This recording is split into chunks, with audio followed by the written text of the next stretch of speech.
In the last video, we learned about the EFT tapping points and how to use them. If you haven't seen that video yet, go back and watch it so you are familiar with the location and use of the points. What we will be talking about today is just as important as the points. It's the wording that we will be using while tapping. Please stay tuned for my video about what Gary Craig says about using generalized, pre-written scripts. I wholeheartedly agree with him about this, by the way. There are two sets of phrases we use while tapping for most instances. They are the setup phrase and the reminder phrases. These phrases are so important because they get us really tuned in to what we want to resolve. The most important point of the phrases is to remember to be as descriptive as possible. Please always remember this. The more descriptive you are, the quicker and more thorough your results will be. This could be the determining factor between having success with EFT and believing EFT does not work. EFT is still very powerful even if you don't do it 100% accurately, hit the right points, or say the right things. However, I want all the odds to be in your favor so you can get the results you deserve.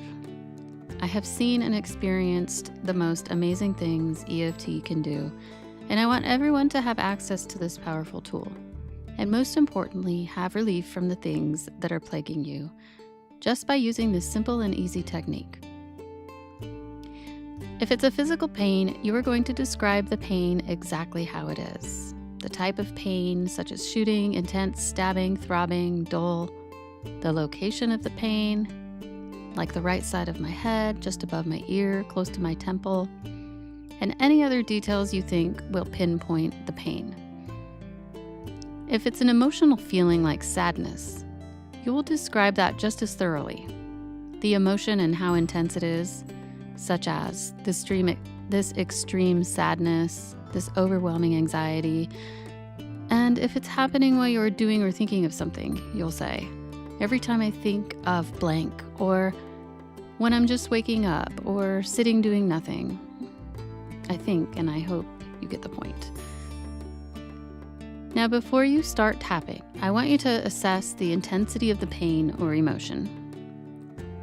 On a scale of 1 to 10, with 1 being mild and 10 being the worst it can be. And if going by numbers doesn't make sense to you, you can use low, medium, high, or any other type of rating system that works best for you and your situation. You will want to write down the intensity because a lot of times after we do a round, we forget how bad the pain or emotion was. Write that down because you'll want to look at it later. So the setup phrase has a general outline you can use and just plug in the appropriate words. It goes like this. Even though I have or feel this blank, I deeply and completely accept myself. In the blank area is where you enter what you are feeling and when you are feeling it, and all the other descriptive details. The reminder phrase is meant to remind your brain what we are talking about when we're tapping. The brain likes to wander off and think of other things, so we have to refocus and recenter its attention. The reminder phrase is short and to the point and summarizes the setup phrase. Something like the intense pain on the right side of my head, or the sadness I'm feeling in the morning. You can repeat the same reminder phrase at each point. That's the easiest way. If you alter your phrase and change it on some of the points, that's fine too.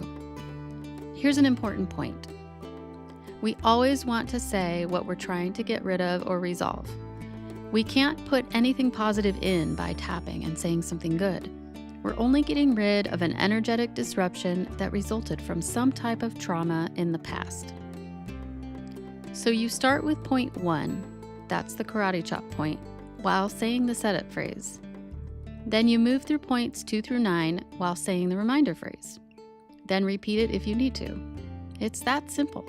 And if you need a review of the tapping points, please see my previous video called Get Relief Now, Learn the EFT Tapping Points for Physical, Mental, and Emotional Healing.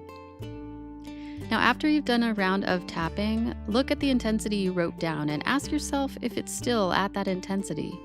If it's still high, you can do more rounds of tapping and reassess each time.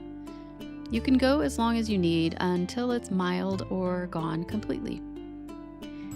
It's possible that the pain will switch locations or the emotion will change to something else.